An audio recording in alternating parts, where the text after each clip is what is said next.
Okay, real talk.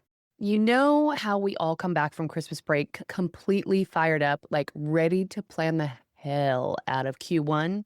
I do the same thing every single year. By March, I'm resentful and totally off track.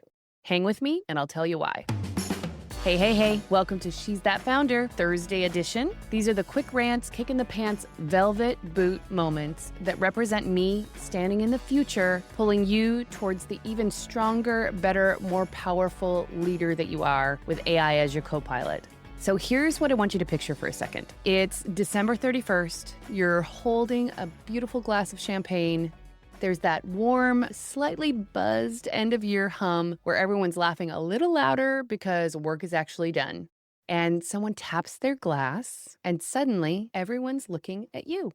Not because you're supposed to pitch something, not because you planned some big moment, just it's your turn to speak, to tell the truth about what this year was for you. And here's the thing that's wild to me. Most of us never ask ourselves what toast we would like to give. We don't even think about celebrating necessarily at the end of the year other than just some big dance fest blowout. We set revenue goals and hiring plans and launch timelines, but we skip the one question that actually matters. What do I want to be saying about this year when it's over? Because that moment, that honest, slightly tipsy, truth-telling moment, reveals more about what you're actually building than your strategic plan ever will. So there's this exercise that I run with myself and with my clients called the champagne moment. And I'm going to be honest, when I first did it myself, I thought it would be easy. I work solo from my house in LA, my team is remote, and I run this whole thing from a desk in our back little casita. So when I sat down to write my end of year toast for 2025, I thought it would be quiet.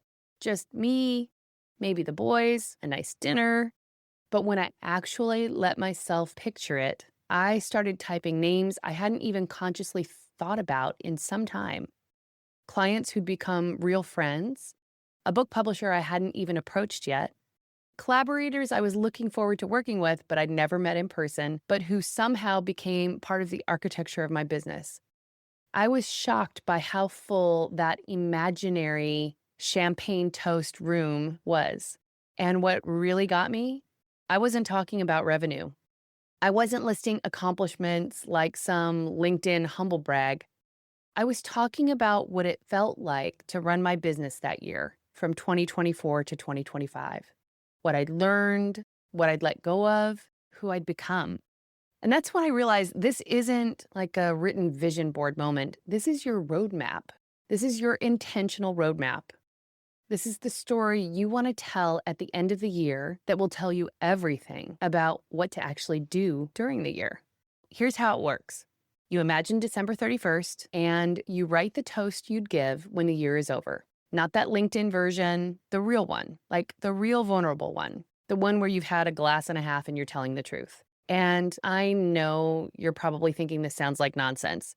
I thought the same the first time somebody had me do this exercise, but stay with me for a second.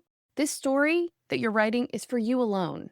Nobody's grading it. You don't have to stand up and present it. You don't have to show it to anyone.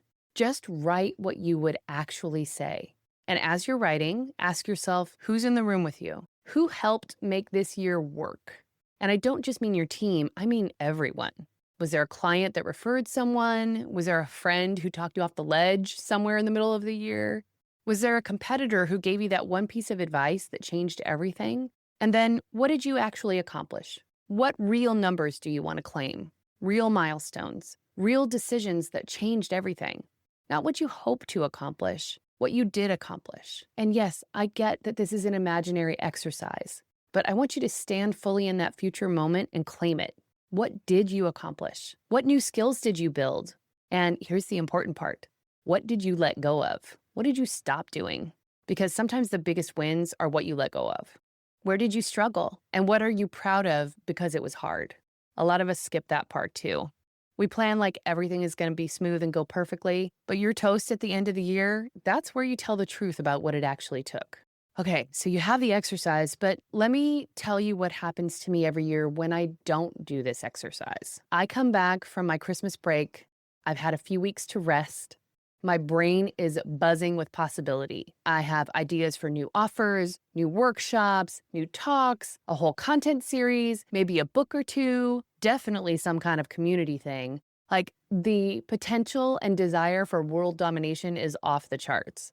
I see every opportunity. I want to pursue everything with equal vigor.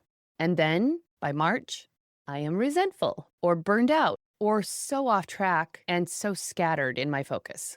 Sometimes even so frustrated that I'm ready to kill something that was actually promising because I have layered so many things into my own expectations and dreams for the future, and then I can't see the real value anymore. I don't know if that sounds familiar to you, but if it does, welcome to the club. Most founders do some version of this. We plan revenue without planning energy. We plan growth without planning support. We plan output without planning who we want to be when we're doing it. And the champagne moment totally flips that. It starts with who you become, not just what you've built. I ran a group of talent managers through this exercise a while back, and these are people who work alone a lot, or at least it feels that way. Long days, high stakes, constant fires to put out. But when they wrote their toasts, almost every single one of them talked about collaboration. One of the managers pulled me aside afterward and said, "I'll never forget this." She said, "I just wrote that I thanked my competitor by name, and I meant it."